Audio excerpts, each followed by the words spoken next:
गुरु प्यारी साध संगत जी, राधा स्वामी जी। संगत जी, दिवाली के इस शुभ अवसर पर आप सभी को दिवाली की हार्दिक शुभकामनाएं। संगत जी, हम आपके साथ सावन सिंह महाराज की एक ऐसी साखी साझी करेंगे जिससे आज आपको मालिक की दया का अनुभव होगा, साथ ही भजन सिमरन में भी लाभ होगा।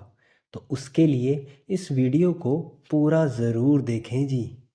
संगत जी, हम दिवाली मिठाइयाँ खिला के या दीपक जला के या फिर पटाखे जलाकर मनाया करते हैं, मगर क्या यही सही तरीका है दिवाली मनाने का?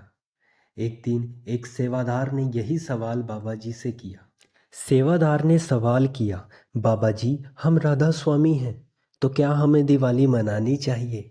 बाबा जी ने कहा, बेटा, बड़ी खुशी से मनाओ, लेकिन हर त्योहार के पीछे कोई मकसद होता है। हमको उन महापुरुषों को याद करना चाहिए जिनसे ये त्योहार अस्तित्व में आया है। बाबा जी ने ये भी बताया कि हिंदू धर्म में ये त्योहार इसलिए मनाया जाता है क्योंकि इस दिन भगवान राम 14 साल का वनवास काटकर अयोध्या वापस लौटे थे। बाबा जी ने ये भी बताया कि त्योहार केवल मिठाइयाँ बांटने या खुशियाँ मनाने के लिए नहीं होते, बल्कि उनके पीछे छिपी सोच और संदेश को समझने और नमन करने के लिए भी होते हैं। संगत जी, अब हम आपके साथ बाबा सावन सिंह महाराज जी की एक साखी साझी करते हैं। एक बार बाबा सावन सिंह महाराज जी ने डेरे के सभी सेवादारों को बुलाया और कहा कि आज दिवाली है, तो जो भी सेवादार अपने घर जाकर अपने परिवार के साथ यह त्योहार मनाना चाहता है, बड़ी खुशी के साथ जा सकता है। धीरे धीरे कर सभी सेवादार चले गए, लेकिन दो सेवादार डेरे में ही रुक गए क्योंकि वो बाबा जी को अकेले नहीं छोड़ना चाहते थे। दोनों सेवादार बाबा जी के पास बैठ गए और बाबा जी से रूहानियत के बारे में सीखने लगे। दोनों सेवादारों ने बाबा जी से सवाल किया कि बाबा जी, हमारे अंदर प्रकाश कब प्रकट होगा? हम मेहनत बहुत करते हैं, लेकिन अभी तक कामयाबी नहीं मिली। यह सुनकर बाबा जी ने कहा, बेटा, गिनती में क्यों पढ़ते हो? तुम्हारा काम है भजन सिमरन में बैठना, लेकिन हमारा मन हमको भटका देता है, हम गिनती में पड़ जाते हैं।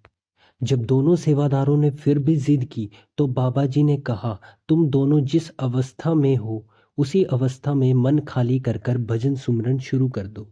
दोनों सेवादार भजन सिमरन में बैठ गए और बाबा जी ने उन दोनों पर ऐसी कृपा की कि उन दोनों की सूरत रूहानी मंडलों में पहुंच गई। उन्हें सब कुछ दिखाई देने लगा।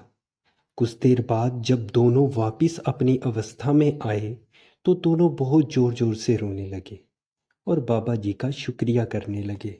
दोनों कहने लगे, बाबा जी, बाहरी दीपक और प्रकाश से तो सब दिवाली मनाते हैं, पर आपने तो आज हमारी ऐसी दिवाली मनवा दी कि हमने सब कुछ देख लिया है। हमारे अंदर मालिक रूपी दीपक जल उठा। दोनों की आंखों से आंसू बहने लगे।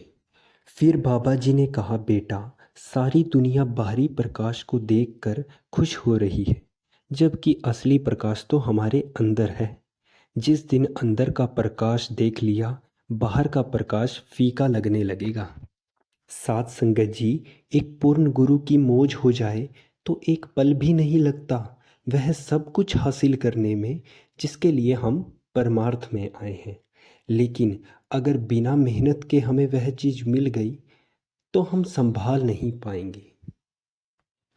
गुरु प्यारी साध संगत जी, आइए इस साखी से सीख लें और प्रण लें कि हमें भजन सिमरन को नियमित समय देना है। भजन सिमरन में ध्यान लगे या ना लगे, हम मालिक पर छोड़ देते हैं। बस हमारा काम है भजन सिमरन को समय देना। हम अपनी ड्यूटी करें जो हमें मालिक ने दी है। करने कराने वाला वह मालिक है।